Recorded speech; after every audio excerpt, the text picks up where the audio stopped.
Welcome to the Ben Peyton Podcast, where each week Pastor Ben Peyton shares thoughtful, faith-filled messages from the pulpit of First Christian Church in Roanoke, Virginia. Located at 344 Church Avenue Southwest, Roanoke's First Christian welcomes all to join their Sunday service at 10:30 a.m. Now, let's hear today's message from Pastor Ben. And one thing for sure, answers cannot hide from questions. Here's a question for you. Why do I believe the way I do? This is something we dealt with, and it's called domestication. We believe the way we do, and to simplify it, it would be mainly explained by the fact that we pretty much believe the way we were raised, because we were domesticated like an animal, told what was good, what was bad, go to school, what's good, what's bad, move on up through the ranks, go to church, told what's good, what's bad. We were trained to believe the way we believe. And all of our life, we believed what is pretty much accepted as the proper interpretation of the book of Revelation and the book of Daniel. Here's a question. Who's John Darby?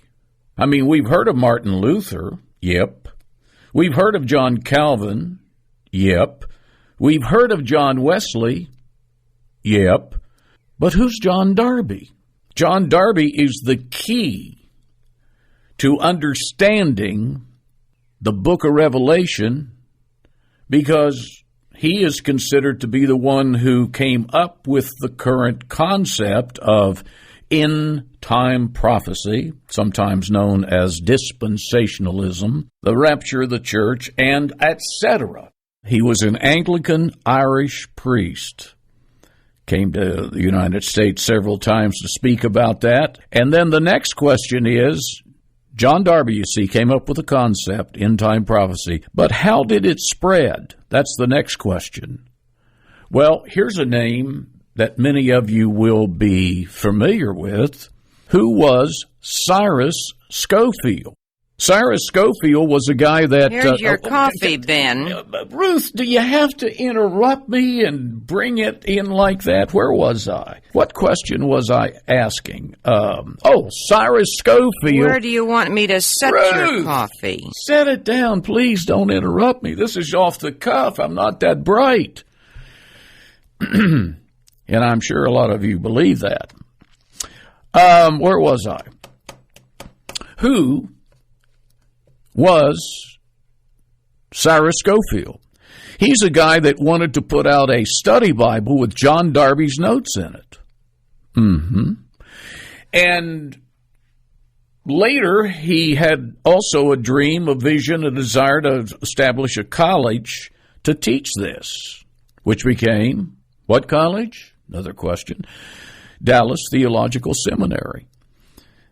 And so this concept about dispensationalism, we got all kinds of names, end-time prophecy, etc., was born, and it spread like wildfire.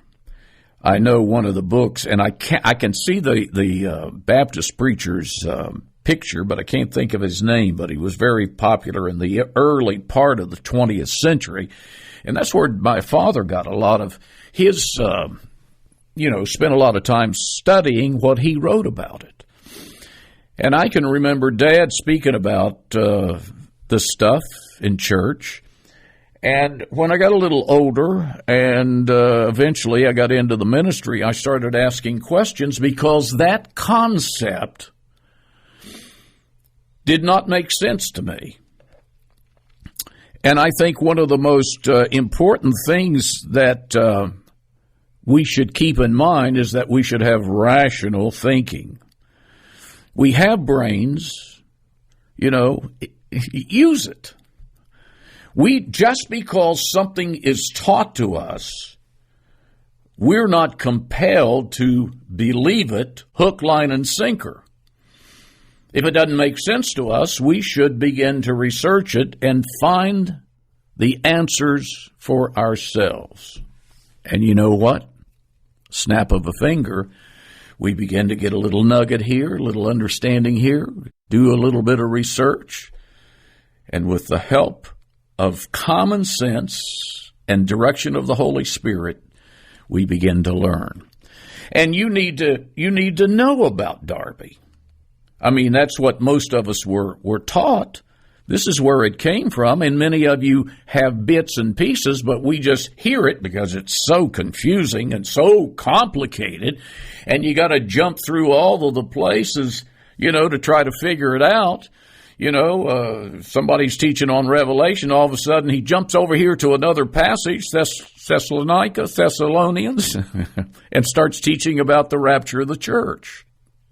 I had a individual in one of my Bible studies, and she was talking about the rapture of the church. I said, I'll tell you what.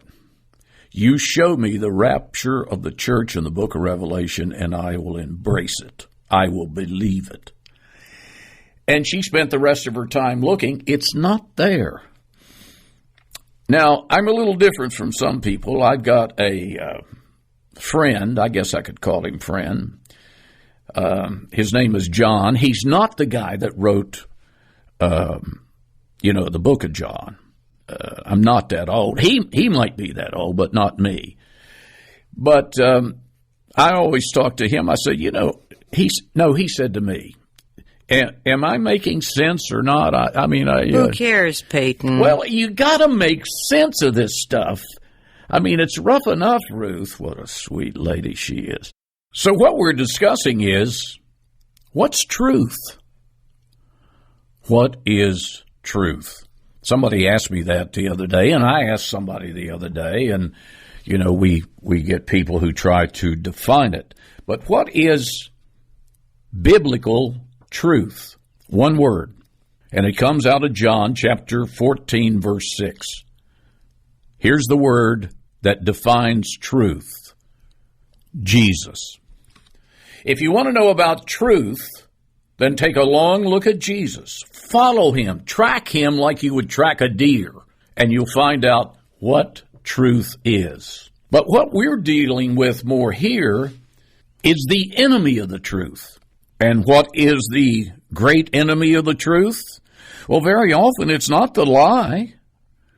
The lie is deliberate. The lie is dishonest. It's contrived. It's false. So the great enemy of the truth is not the lie, but the myth. So here's the next question. How would you describe Revelation? Myth. How would you describe Daniel? Myth. And we'll talk about Daniel at length in future podcasts. But the myth is something that is persistent. It's ever before us. It's permanent. And beside that, it's very persuasive. And these guys preached Darby's concept of end-time prophecy, and it became convincing. But if you get into it, it's unrealistic, unreasonable. It's just downright silly. Some of the things that John Darby came up with. Here's another question. Why did he come up with this concept? Because he got sick, and he began to study the Bible, and he was convinced that every word was literal. There's where you got the problem.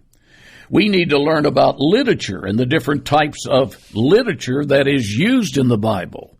And my preference in studying the Bible is not jumping from Genesis to Revelation to Malachi to Mark to Luke. Study one chapter at a time. If you want to know about the writings of Matthew, spend your time in Matthew. Who was he writing to? What did they hear? And then once you find that timeless and universal truth, you really learn something. Now, granted, I asked one time, I said, who are the four Gospels? Some little kid said in the congregation, John, Paul, George, and Ringo. Of course, that's not right. But the four Gospels are Matthew, Mark, Luke, and John. And it's recognized the fact that Mark was the original, and if you want to know best about Jesus, Mark is the one to read. And then Mark became a source for Matthew and Luke and even John. Now, John's gospel is different than the synoptic gospels. Matthew, Mark, and Luke, and I'm getting off on a side issue here, but I'll stay here for a while. Matthew, Mark, and Luke were so similar. They call them the synoptic gospels. John's a little different. They said that John's gospel was a little bit more spiritual. But each one have a different view of Jesus. And so when you study one, study it by itself.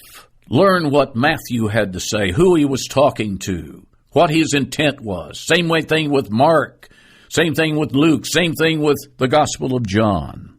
But we were talking about the myth. The great enemy of the truth is not the lie, but the myth. It becomes so persistent that after a while, you don't want to ever say anything against it. Oh, no, this is the right interpretation. You know what our problem is? John F. Kennedy said it best. Too often we hold fast to the cliches of our forebears.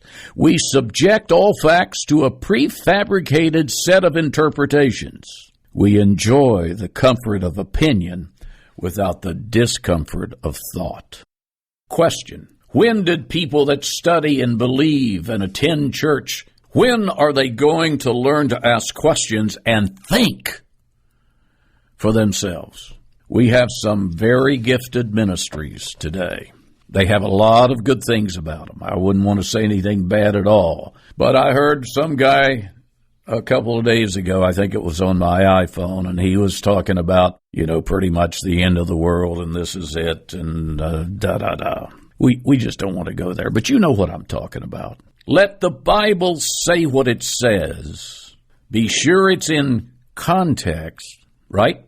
Yep. Be sure it's in context and move beyond just what it says to what it means. And in order to do that, you've got to do more than read one scripture from another book here and another book there. In my opinion, I want to know, if I'm studying the book of John, I want to know what John said, what his intent was, who he was talking to, and just be submerged in all of the knowledge of that one book. Then if I'm going to study Isaiah, let's go to Isaiah. Let's get submerged. Let's learn about the culture, the history, the setting, and try to determine Isaiah's message, what his intent was, and what they said. So, the great enemy of the truth? Very often not the lie, but the myth.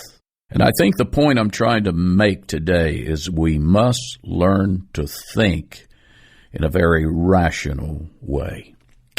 I like what Casey Kasem said one time, and many of you know him. He had American Top 40, great DJ. He would go off his program and he said, keep your 2 feet firmly planted on the ground and keep reaching for the stars. My message to you is keep your 2 feet firmly planted on the ground and keep reaching for the truth. Somebody asked me a while back what you were. I said, I'm a biblical scientist. I thought it sounded pretty good.